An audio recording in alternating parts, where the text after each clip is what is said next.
ओम नमो भगवते वासुदेवाय नमः। नमस्कार प्रिय भक्तजनों, कार्तिक मास पूर्ण होने के अगले दिन चिड़ा चिड़ी की कहानी सुनी जाती है। जो भी भक्तजन कार्तिक स्नान करते हैं उन्हें चिड़ा चिड़ी कहानी सुननी चाहिए। जो भक्त स्नान नहीं करते उन्हें भी सुननी चाहिए अपने घर मकान बनाने के लिए।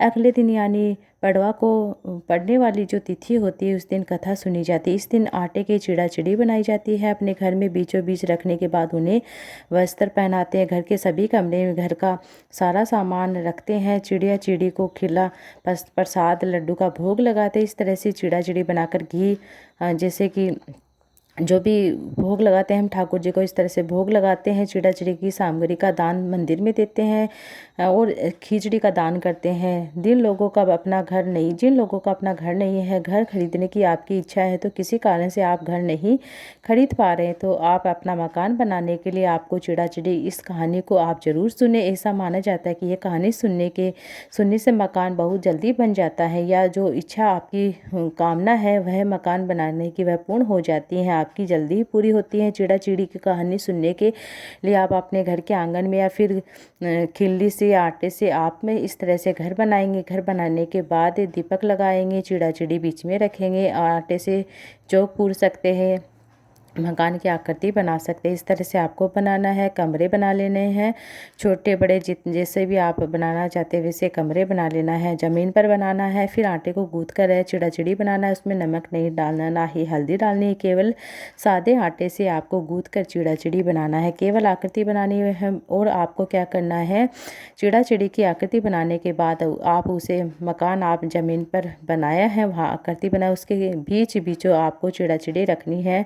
जो आटे से आकृति चिड़ा चिड़ी की बनाई हुई रखनी है, खाली नहीं छोड़ना है। और इस कमरे में खिल्ली पतासे रखने हैं। एक दिया लगाना आपको घर के बीचों बीच चिड़ा चिड़ी के सामने रखना। पूजा करने के लिए आपको 4 मिट्टी के दीपक की आवश्यकता होगी। घी के दीप लगाए, हो सके तो आप मोमबत्ती भी लगा सकते हैं। 5 दीपक में से एक दीपक आप अपने चिड़ा चिड़ी के सामने रखें, यानी घर के बीचों बीच रखना। बाकी आपको चारों कोने में दिशाओं में रख देना ताकि चारों तरफ प्रकाश ही उजाला हो सके। चिड़ा चिड़ी को खिचड़ी का भोग लगाया जाता है। चिड़ा चिड़ी आप मूंग दाल की साबुत भी ले सकते हैं, आप बनाकर भी ले सकते हैं। पीली दाल की मूंग की खिचड़ी बनाई जाती है। सभी को तिलक लगाए, जितने भी कमरे हैं वहाँ पर आपको खिल्ली का प्रसाद रखना है और घर के मुख्य द्वार पर आपको तिलक लगाना है। आपको आकृति बनाकर इसके बाद मुख्य द्वार पर आपको तिलक लगाना। सभी का पूजन करने के बाद आपको चिड़ा चिड़ी कहानी सुननी है। चिड़ा चिड़ी कहानी इस प्रकार है। एक बार चिड़ा चिड़ी थी, चारों कार्तिक स्नान करती थी। पड़वा आने पर चारों ने सोचा कि चलो खिचड़ी बनाकर, एक चिड़िया चावल लेकर आई, एक चिड़िया दाल लेकर आई, एक चिड़िया घी लेकर आई। ही सबने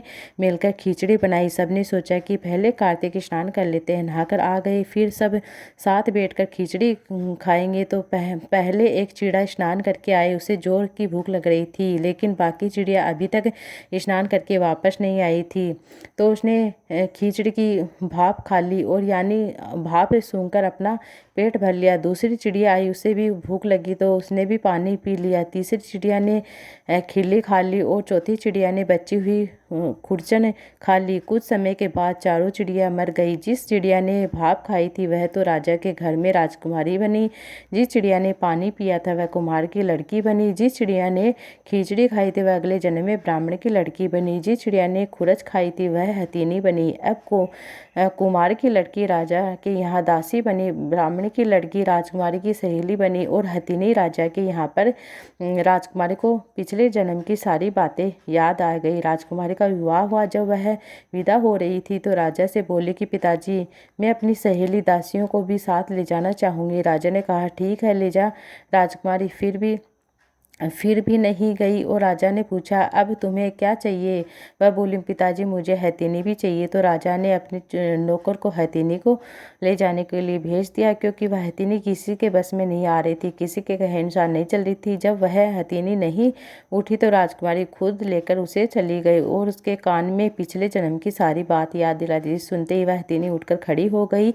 यह देखकर राजा बड़ा ही हैरान हो जाता है, सोचने लगता है कि मेरी बेटी नहीं है, क्योंकि वह तो जानवरों से बात ही नहीं करती। राजा ने सोचा कि शायद मेरी बेटी के रूप में कोई और बहुरूपिया होगा। जब राजा ने क्रोध के मारे तलवार निकाली, कहा कि सच बता, तू कौन है, नहीं तो मैं तेरी गर्दन काट दूंगा। तब रानी ने अपने पिता से अपने पिछले जन्म की सारी बात कह सुनाई। सभी को बहुत हैरानी हुई जब वह राजकुमार जिससे राजकुमारी का विवाह हुआ था वह सब देखकर हैरान हो गया था। तब वह राजकुमारी से कहने लगा कि अगर कार्तिक स्नान की इतनी महिमा है तो हम दोनों स्नान करेंगे, जोड़े से स्नान करेंगे, कार्तिक स्नान करेंगे, खूब दान पुण्य करेंगे। चिड़ी इस कहानी को सुनने के बाद गणेश भगवान की कहानी सुननी चाहिए।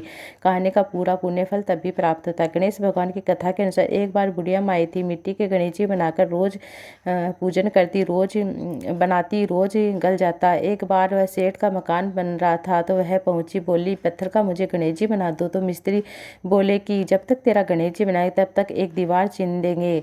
बुढ़िया माई बोली राम करे तुम्हारी दीवार टेढ़ी हो जाए। बस इतना ही कहते उनकी दीवार टेढ़ी हो गई। अब मिस्त्रियों को बनाते बनाते शाम हो गई। जब भी बनाते हैं दीवार टेढ़ी हो जाती है, फिर बनाते हैं फिर दीवार टेढ़ी हो जाते हैं। इस तरह से शाम हो जाती है। सेठ जी आते हैं, आज तुमने कुछ किया नहीं। तो सेठ जी को बताते हैं, मिस्त्री कहते हैं कि हमने सब कुछ किया, दीवार बना रहे हैं, टेढ़ी हो रही दीवार बना रहे। एक बुढ़िया माई आई थी, कह रही थी कि मेरा पत्थर का गणेश जी बना दो। हमने नहीं बनाया। तो उसने कहा तुम्हारी दीवार टेढ़ी हो जाए तब से दीवार सीधी नहीं बन रही है, हम बनाते हैं, ढा देते हैं। तब सेठ ने बुढ़िया माई को बुलाया और कहा हम तेरा सोने का गणेश जी बना के देंगे, हमारी दीवार सीधी कर दे। ऐसा कहकर सेठ जी ने बुढ़िया माई को सोने का गणेश जी बनाया और ऐसा कहते सेठ जी की दीवार सीधी हो गई। जैसे सेठ की दीवार सीधी की है गणपति, वैसे सबकी करना, कथा को सुनने वाले, हुंकारा भरने वाले सबके कारज सिद्ध करना। बोले गणपति भगवान की जो, लड्डू गोपाल की जो। आज की कहानी आपको कैसी लगी कमेंट बॉक्स में ज़रूर से बताइएगा।